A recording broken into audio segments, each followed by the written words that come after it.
பவுல் சொன்ன பிரகாரம் அந்த சுவிசேஷத்தை விசுவாசித்து இருந்தாக்க அந்த பிரசங்கத்தை அதை கை கொள்ளணும். கேட்கறதோடு விட்டுறக்கூடாது. அதை நம்ம கை கொள்ளணும்.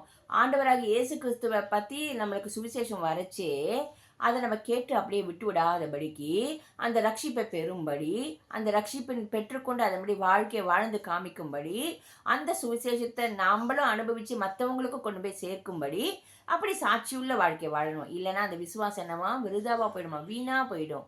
ஸோ நம்ம கேட்கறதோடு விட்டு விடாதபடிக்கு அந்த சத்தியத்தை கேட்கறச்சே, சத்தியத்தை அறியுங்கள் சத்தியம் உங்களை விடுதலையாக்குன்ற வேத வசனத்தின்படி சுவிசேஷத்தை நம்ம சொல்கிறோம். அதன்படி நம்ம வாழ்ந்து காமிக்கணும். சுவிசேஷத்தை கேட்கிறவங்க நம்ம தான் லிவிங் காஸ்பல் இல்லையா? ஸோ நம்ம வாழ்ந்து காமிக்கிறச்சே நம்மளை பார்க்குறவங்க ஆண்டவராக இயேசு கிறிஸ்துவை சொந்த ரட்சகராக ஏற்றுக்கொள்ளவும் அவரோட ரட்சிப்புக்குள்ளே வரவும் நம்ம ஒரு பாத்திரமாக நடந்து காமிக்கணும். இது நம்ம மேல் விழுந்த கடமை. நம்ம போய் சொல்கிறது மாத்திரம் இல்லை, அதன்படி நம்ம நடந்து காமிக்கணும். இல்லைன்னா அந்த விசுவாசம் என்னவா வீணாக போகுமா? ஸோ கர்த்தராகிய ஆண்டவராக இயேசு கிறிஸ்துவை விசுவாசிக்கணும். ஹிருதயத்தில் தேவன் அவர் மரித்தோடு உயிரோடு எழுப்பினார். அந்த விசுவாசத்தை அது வாயினால் அறிக்கையிடணுமா? அப்போ அப்படி பண்ணுறச்சு அந்த விசுவாசம் நமக்குள்ளே வர்த்திக்க பண்ணுவார் ஆண்டவர்.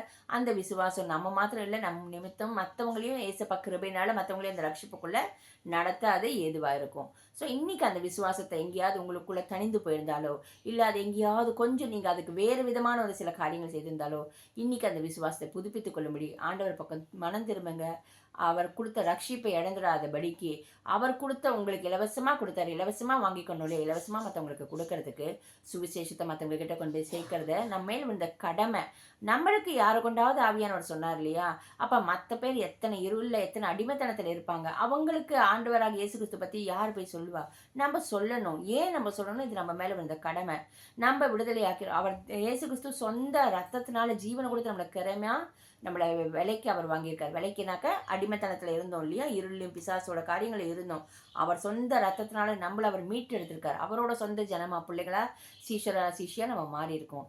அப்போ நம்ம மேலே விழுந்த கடமை அந்த சுவிசேஷத்தை நம்ம மற்ற ஜனங்கள்கிட்ட கொண்டு போய் சேர்க்கணும். எப்படி நம்ம சொல்கிறது மூலியமாகவும் சரி, காஸ்பலாக நம்ம வாழ்ந்து காமிக்கிற மூலியமாகவும் சரி. ஆமீன்.